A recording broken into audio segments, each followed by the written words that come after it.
Arthur is he's a sort of sub mid-list writer, I guess, of kind of quasi-scientific spiritual texts, books. And you know, I mean, there were trying to think of like who would be a comp for him as an author out there. Like he's not like a James Redfield or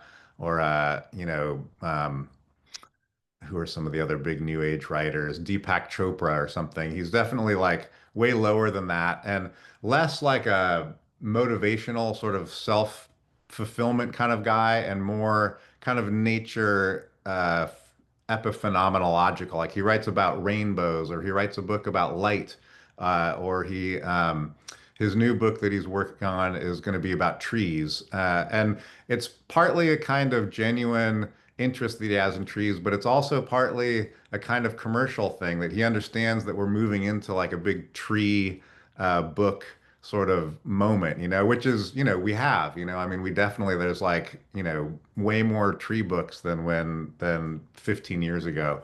Um, and he feels like they're sort of coming out of that like quantum spirituality thing, the kind of what the fuck do we know kind of moment where you're talking about like, quarks and superstrings and stuff in a spiritualized way. So he's got a kind of a semi finger on the kind of marketplace of new age ideas. Um, but he is, sufficiently unsuccessful that he's had to move back to Ashland, Oregon, where he grew up, and is living in his mom's house. And his mom is an artist like your own, but she has moved off to the East Coast to pursue her art, and so his childhood home is empty, and he's able to kind of live there. Um, and he is, yeah, embarking on this new.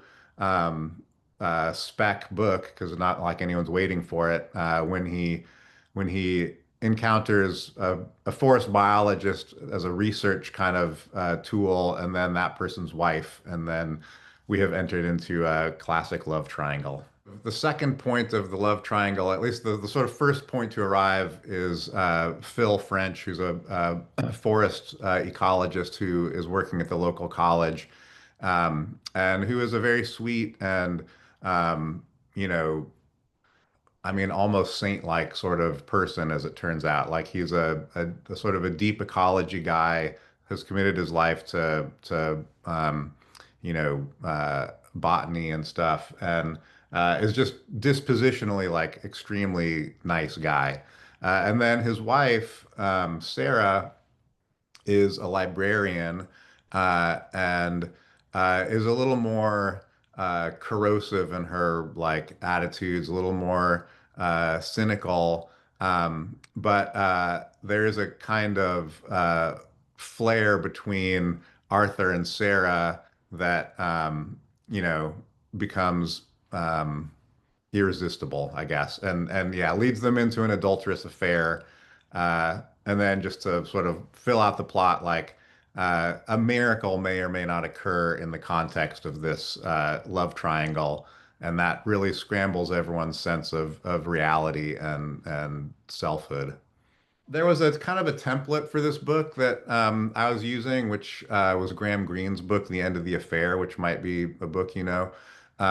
Like the pattern of this book is very much adapted from that book, and it's and so that helped me a lot as far as just having certain guardrails of how this particular thing was going to elapse. End of the Affair takes place in post-war, actually during wartime in London, and it's also a writer character, a sort of somewhat similar. I mean, all the sort of polarities have been reversed in my own version of this, but like the in my book, there's a forest fire that kind of initiates the big miracle question.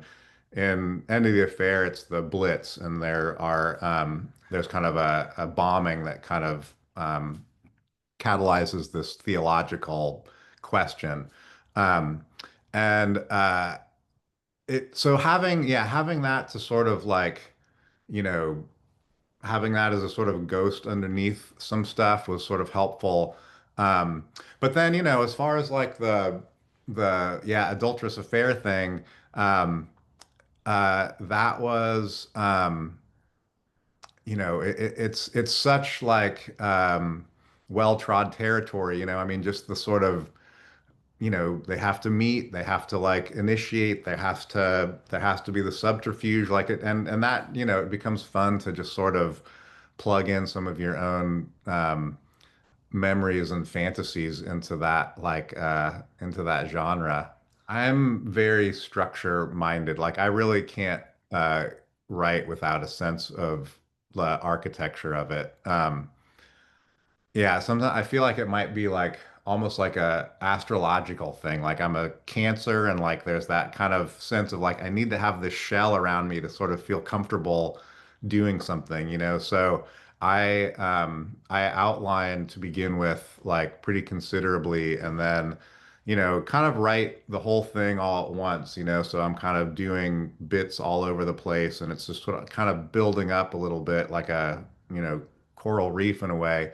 And um, that idea of, there is listening to the characters. I mean, I mean, radically. I mean, there are great illuminations in that writing process and in the sentence making, but they, and the structure obviously changes at times, but the idea of just like plugging into a character and listening and having them take you where you will, I just never has made sense to me. Like, I just don't understand really how people do that.